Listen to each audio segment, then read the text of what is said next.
During the campaign, Donald Trump clashed often with Republican rival Senator Ted Cruz.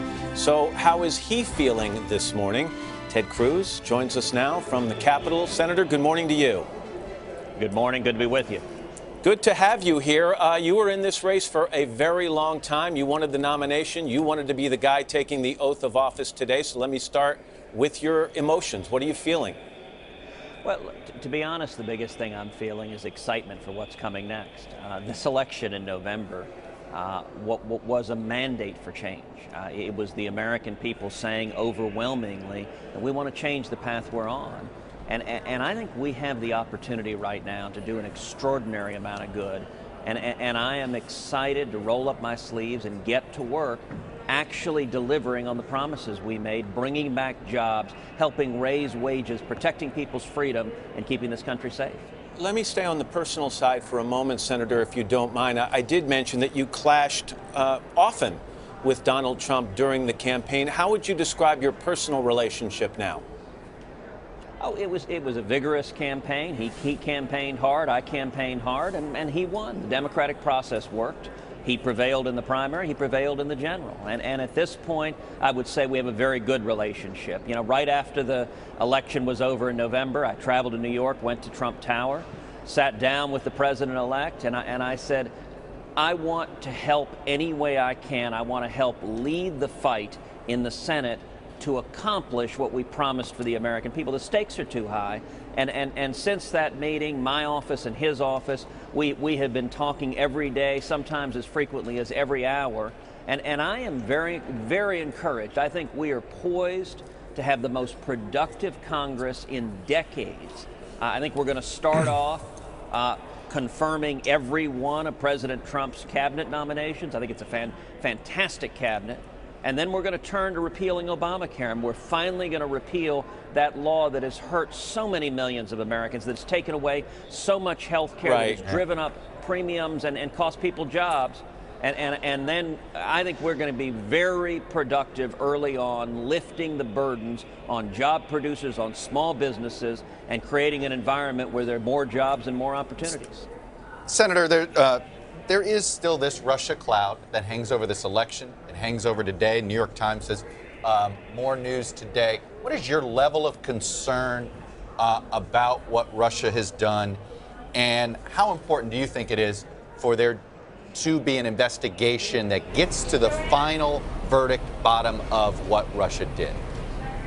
You know, there's no doubt that Russia tried to undermine this election, and they've tried to undermine past elections. And unfortunately, cyber attacks, mischief by foreign countries is not new. We've been for 8 years subject to cyber attacks from countries like China, countries like North Korea. And I'll tell you, one of the reasons for that is after 8 years of the Obama foreign policy, the foreign policy of this country has been to show weakness in the face of aggression. But wait a minute, this is a different, Senator, this was you're sort of conflating it with other cyber attacks. It was more than just cyber. What Russia is doing is trying to undermine a lot of Western democracies. What is your level of concern on Russia in particular? Listen, my level of concern with the enemies across the globe is significant. But I think there's also a reason why folks in the press like to focus on this media issue, why so many Democrats like to focus on Russia, because there's an effort to try to delegitimize the election. Russia did not decide this election. What decided this election is the American people rejected a failed economic agenda from the last 8 years of President Obama. This election was decided by the working men and women of this country. It was decided by steel workers and truck drivers and plumbers and electricians and school teachers. Those are the people that have been hammered the last 8 years. And so Senator, I get that all of Hillary Clinton's defenders want to try to blame Russia rather than admitting it was the American people who said enough is enough. We want to return to jobs and productivity and opportunity. The election is over, and I agree with you on that. Let's talk about what happens after the election. You have said we need to stand up to Vladimir Putin. Donald Trump has said we need a better relationship with Vladimir Putin. Do you worry that Donald Trump has a blind spot when it comes to Russia and Vladimir Putin? You know, I think Putin is an individual who respects strength.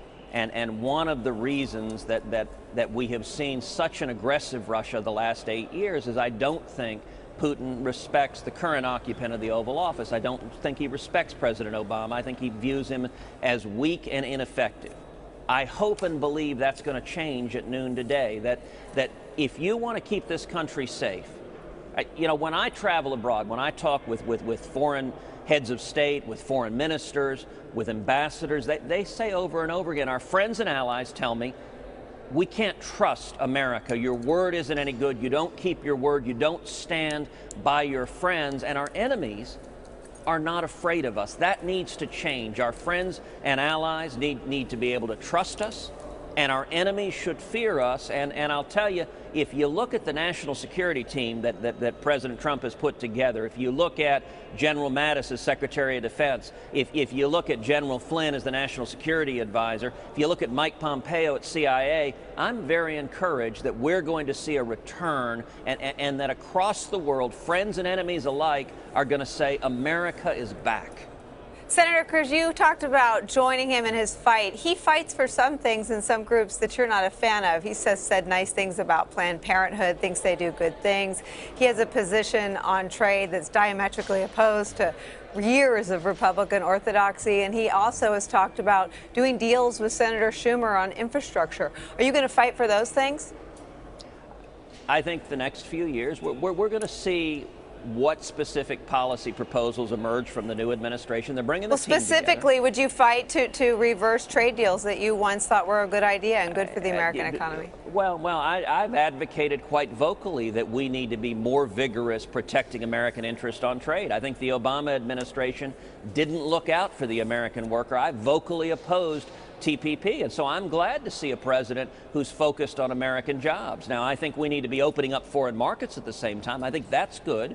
But I'm encouraged. You know, I sat down with our new Commerce Secretary. He's likely to be confirmed very soon, and his view, what he articulated for the president, is very much in line with what I believe, which is we should open up foreign markets, but on deals that are good for America. We shouldn't just get taken advantage of by other countries. And on that note, Senator Cruz, I'm going to have to run to a break. I really appreciate you joining us this morning from the Rotunda. Thank you. Always good to be with you. Hello, Today fans. Thanks for checking out our YouTube channel. Subscribe by clicking that button down there and click on any of the videos over here to watch the latest interviews, show highlights, and digital exclusives.